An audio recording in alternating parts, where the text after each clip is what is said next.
Grabe, intro pa lang nakakatakam na. Parang baboy ang itsura pero manok lang pala. Sa halagang 180 pesos mo, magkakaroon ka ng panghanda ngayong Pasko na pwedeng ulamin ng 4 na katao. Pati yung paggawa ng sauce ituturo ko, kaya wag niyong skip itong video. Ready na ba kayong magkaroon ng murang panghanda ngayong Pasko? Kung ready na kayo, tara! Intro muna tayo. Kung bago ka sa channel ko, please click the subscribe button and the notification bell icon para ma-update kayo sa susunod nating mga video.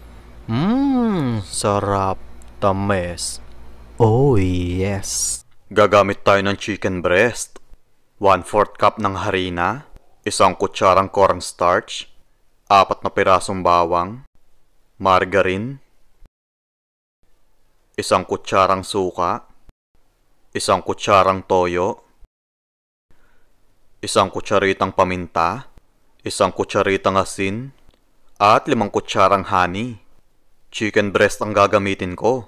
Tapos hiwain natin ng padiagonal ito. Panigurado marami na naman ang makakatipid ngayong Pasko. Bukod sa mura na ang recipe na to, pinagtataguan mo pa yung mga inaanak mo.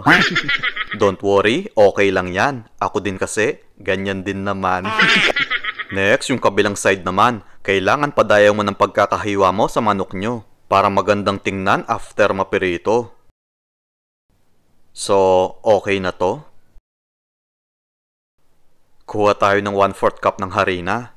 Then, lagyan natin ng paminta at asin pampalasa. Pwede din kayong maglagay ng breading mix dito para maging malasa yung manok nyo.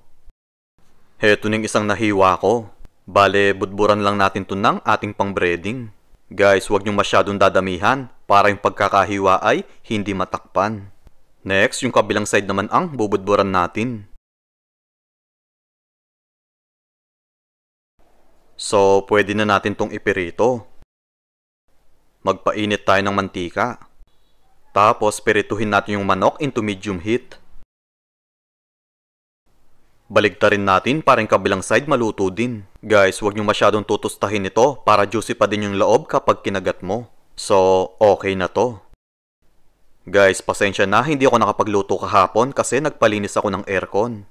Maraming salamat nga pala sa Shenjea Aircon Sales and Services. Kaya kung may plano kayong magpakabit o magpalinis ng aircon, mag-message lang kayo sa Facebook page nila. Gawin na natin yung sauce. Magtunaw tayo ng 1 kutsarang margarine. Then, maggisa tayo ng 4 na pirasong bawang. Alam ko, nakuha nyo na yung 13-month pay nyo. Panigurado, marami na naman ang nakareban sa inyo ngayong linggo. Magbuhos tayo ng 1 kutsarang toyo, 1 kutsarang suka, at 5 kutsarang honey. Pwede din naman kung asukal lang gagamitin nyo. Basta, tansyahin nyo na lang yung tamis nito. Next, 1 kutsarang ketchup ang ilalagay ko. Maglalagay tayo nito para medyo pumula yung sauce nyo. Tapos magbuhos tayo ng konting tubig. Guys, kung maraming manok ang lulutuin nyo, dagdagan mo na lang yung sauce na gagawin nyo. Heto kasi sakto lang sa 4 na piraso. Naglagay lang ako ng asin at paminta pampalasa. Guys, kaya yung manok natin ay hindi tinusta sa pagkakapirito kasi papakuluan pa natin yon dito sa sauce ko. Kung mapapansin nyo, malabnaw pa ito. Kaya nagtunaw ako ng 1 kutsarang cornstarch para lumapot itong sauce ko. I-mix lang natin itong mabuti. Next, ilagay na natin yung chicken breast dito sa sauce ko. Baligtarin natin para yung kabilang side malagyan din. Tingnan nyo naman guys, ang sarap ng itsura nito. Parang ako.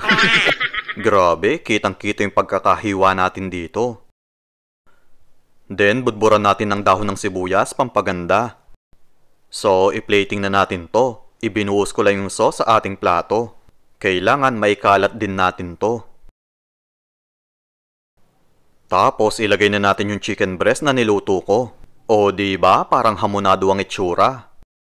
Heto ng ating soy honey chicken. Try nyo na din itong ipanghanda ngayong Pasko. Maraming salamat po sa inyong panonood. Ingat po kayo palagi and God bless. Bye-bye. Bye-bye.